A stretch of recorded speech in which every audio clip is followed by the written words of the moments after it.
We are on to our final open mic section now, which is Adam Fielding. So Adam, can you join us?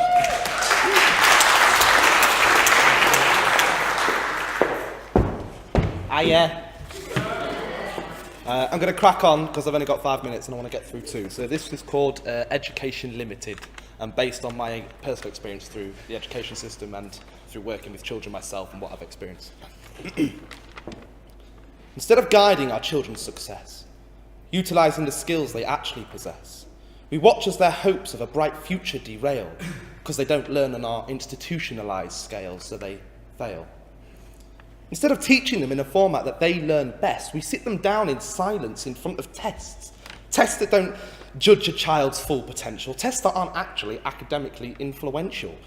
I mean, instead of degrading our next generation through means that make our education system an abomination, like if you're vulnerable, autistic or dyslexic, you're labelled a stupid, uncontrollable, perplexed kid. It didn't occur to the teacher that that kid is the smartest in their classes, because they express their intelligence differently than the masses. I mean, maybe kids wouldn't drop out and discover drugs and guns if schools cared more about their futures and less about getting funds. I mean, whilst they're preoccupied with their 100% success rate, kids are disengaging, and it's easy to replace boredom with hate. Hate for the teachers and the preachers who let them down, but never mind, because the academy just received an extra £30,000. Instead of educating us on things like the environment and taxes, they teach us how to pass an algebra exam, but the matter of fact is, we have no idea how to improve our credit rating or budget our money, but I can tell you exactly how many sweets Susan has left when dividing a bag with Sonny. I can say for a fact the most important things I've learned have been outside of the mental prison of school. I didn't believe my teachers when they said I'd amount to nothing and made me out to be a fool. I lived life my way through all the battles and challenges that life did bring, after 14 years of struggling with convention and thinking I was dim. Measure your success not at the comparisons people make, but the incredible things you can do when your passion won't break. I mean, take the example of Alan Sugar and Richard Branson. Fuck it all, do your thing, and then hold the world ransom.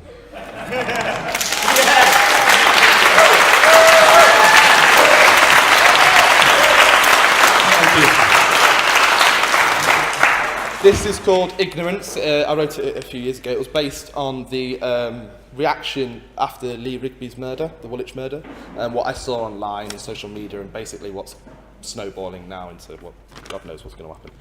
It's called Ignorance, thank you. I'm going to tell you a story of division, where the minority feels there's only one decision. A small group with powerful influence causing conflict, hate, and preaching nonsense. They prey on the weak and on the narrow-minded, brainwashed with rage, their moral compass is blinded. In the name of our country, you're defending religion, justify the cause behind warped derision and fiction. One's patriotic and the other Muslim, but no matter what or how, their side must win. Fighting for Allah or loving the Queen, no matter what your sins, you will be redeemed. I mean, let's take a look at the real cause.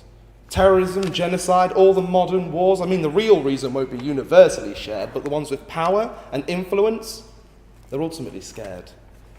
I mean, the same even goes from homophobia to the Holocaust. Pass the blame, refuse to learn, and wipe them out with all your force.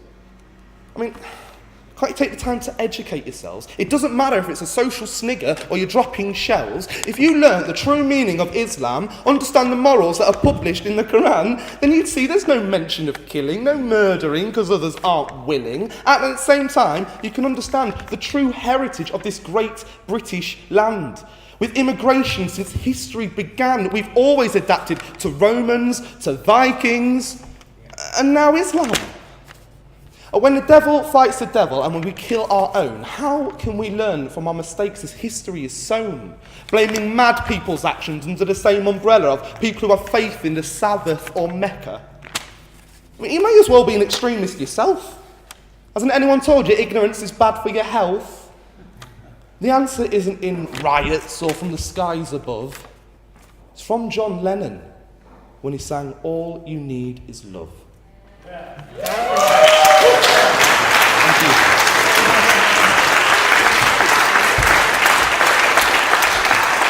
Thank you. Adam Fielding.